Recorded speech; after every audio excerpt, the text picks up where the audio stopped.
said they don't like it, and I said, well, what color's your Bugatti? Oh, fuck off then.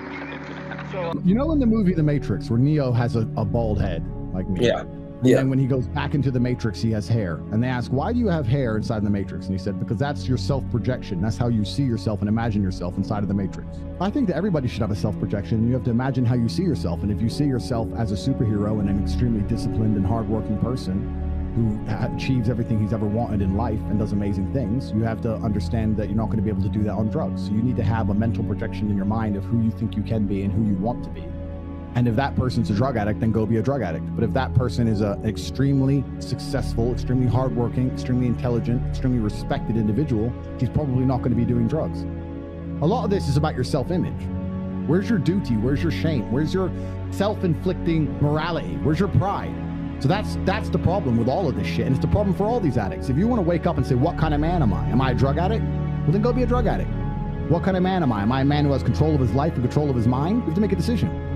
I just don't understand how you even took it in the first place. I can't fathom, with all my massive computation in my mind, as smart as I am, I can't work out why you thought that was a smart thing to do, or why it was worth doing, or why you continue to do it. I don't understand. I'm genuinely asking you in a non-patronizing way, not trying to make fun of you. I don't understand. Make me understand. Did it feel good? When I was in high school, we didn't have mobile phones. There was no Facebook. There was no Instagram. All this porn you jerk off to didn't exist. Maybe that's why my generation isn't fucked up like yours. Maybe that's why every single person in your generation is a fucking lazy lowlife. And all you do is sit around on your phones endlessly scrolling. We really garbage. My generation is the last generation where we had none of that, and now we see it all, but we grew up without it. I really do think that growing up nowadays, when you're like a young impressionable teenager with all this social media and this garbage that's going on, would be very, very difficult. I don't think it would be easy at all. I think it would be very hard. Is that your default emotion, that you want to feel good? If someone were to say to you right now, you can choose any emotion from the menu, would you choose happy or good? Yes. Because this is the problem. Let's say I gave you a menu of emotions and said, choose an emotion. You're not going to choose sad. Who would, right? Yeah. But choosing happy can be just as destructive also, because if your only desire is to be happy regardless, no matter what it takes, that's when you're going to eat the cake, because the cake will make you happy. That's when you're going to take the drugs. Drugs will make you happy. Alcohol will make you happy. Hedonism makes you happy. Going to the club makes you happy. It's all dumb shit. If you were to choose proud, or if you were to choose courageous, if you were to choose a different emotion or a different feeling inside, you would have no interest in these things. So I don't wake up and think, how do I feel happy? I don't wake up and say, will this drug make me happy? I have no interest in being happy. I wake up and say, how can I be proud of myself? What can I achieve that makes me proud of myself? How can I do things that make other people respect me and are proud of me? How do I have a day which I complete when I come home? The woman who's in my house says, wow, there's no man like you. How do I live a life so my children look at me and go, Dad's a superhero? How do I make my mother call me and say, I couldn't possibly be more proud of you? I choose proud. I don't choose happy. So if you were to say to me, this cup of juice will make you happy, I'd say, I don't want it. What do I want to be happy for? Damn. I want to be proud of myself. So what do you do to make you proud of yourself, and what do you do to make others proud of you? Tell me something in the last 48 hours you've done that's worthy of pride. You've slept, jerked off, talked shit on the internet. Have you done anything else with your life? How about being happy? You're a man. You're not supposed to be happy. This whole childish, giddish obsession with happiness is for children and females. So you're not happy?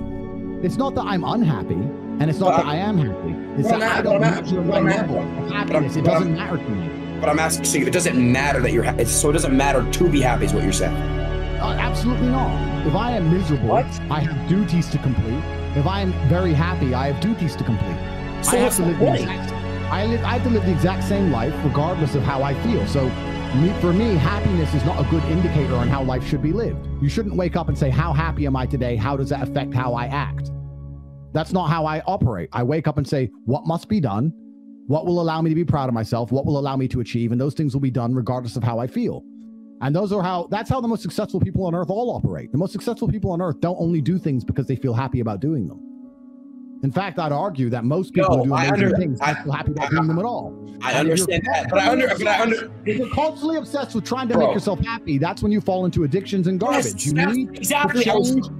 So stop caring if you're happy. Nobody cares if you're happy. So what do I go for? What do I go for? The whole world doesn't give a fuck if men are happy or not. Nobody cares about men being happy. We talk about women being happy. We want children to be happy. If you look at a full-grown man on Christmas morning, he's smiling because his wife is smiling. He's smiling because his children are smiling. Nobody even buys him anything. What do they buy the dad? Socks?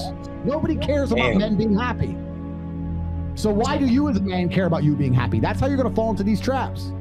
I'm a very content person. I live a fantastic life. I'm not miserable or depressed. I'm not sad ever.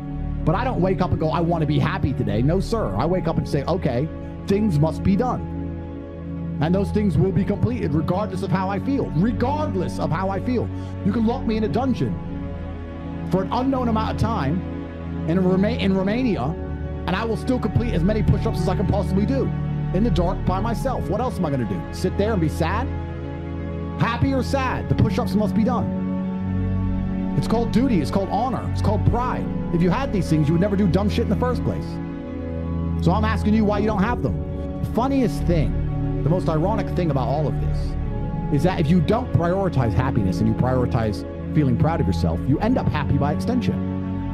I'm happy because I'm proud of myself because I have a fucking fantastic life and mansions and supercars and money, most famous man in the world, thousands of love letters a week from beautiful women, street credit in every single fucking city on earth. Of course I'm happy, but I didn't ever choose to try and be happy. If I would have chosen to try and be happy, I would have never ended up happy. I train every single day, and it doesn't matter how I feel.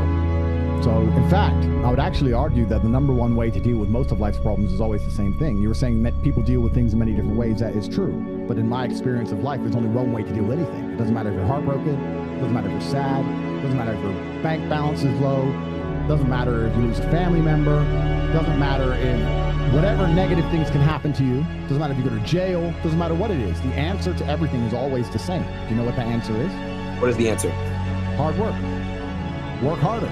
The worse things are, the harder I will work. I'll give you an example.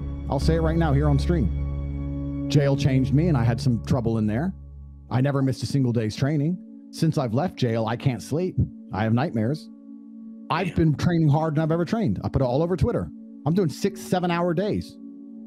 I could sit around and complain about being tired. I could sit around and be a bitch. I could sit around and cry, or I could just work harder than I have ever worked.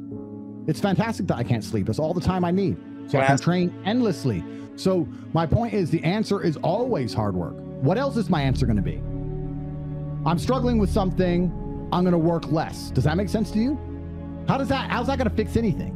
At least now, as I decipher the puzzle, because that's what life is, it's a puzzle, and as I decipher the lesson that has been bestowed upon me by God, and as I repair my mentality and become a more content individual, or perhaps a more stable individual like I was before, at least in the meantime, I've done a whole bunch of work. At least I've gotten bigger, stronger, faster, richer. What else am I going to do? Sit around and mope like a dummy? The answer is always hard work. Anyone who's watching this, no matter what problem you're facing in your life, there's only one answer: work. Work harder. You can also take the antidote before the poison. If you're always working as hard as possible, it's actually very difficult for bad things to actually catch up with you. You can take the antidote before the poison. Most people don't even work very hard. You don't work hard. Not fucking at all. You don't do fucking nothing. You people at home, you think you work hard. You could work a lot harder. Hard work's always the answer, my friend. I would say that if you truly decide to quit, you will quit. I think a lot of people who don't quit things haven't truly decided to. It's very easy to say that you want to do something and not do it. We have to keep this clear for the whole world to understand. It's very easy for me to say, I'd love to quit. I don't even have any vices. I could quit cigars tomorrow. It wouldn't even bother me. It wouldn't even cross my mind. If I decided to quit, I'd quit. So if I decided to quit, I really would like to quit, and then I carried on doing it. I don't think I really wanted to. If you really wanted to quit, you would quit. So there's a lot of people who are chasing the familiar feeling, and that familiar feeling can be extremely destructive. And you know what I would say is the most destructive feeling to be obsessed with trying to obtain? What? Happiness. So constantly as a man trying to chase happiness is the most destructive thing you can do for your life. Because you can't delay gratification. You can't do anything which is particularly difficult. And the only thing that's going to make you happy quick is cheap happiness. Gotcha. Cheap and easy. Booze, cake, drugs, dumb shit. Real happiness, real contentment, and pride takes a long time to build. You have to be able to be unhappy to have a greater reward at the end. So anyone who's obsessed with chasing happiness will destroy themselves. If somebody has genuinely decided to quit drugs, genuinely, I believe they would quit. And if someone goes, I want to quit, man, and they do it an hour later, they don't want to quit. It's not my job to make people do things they don't want to do.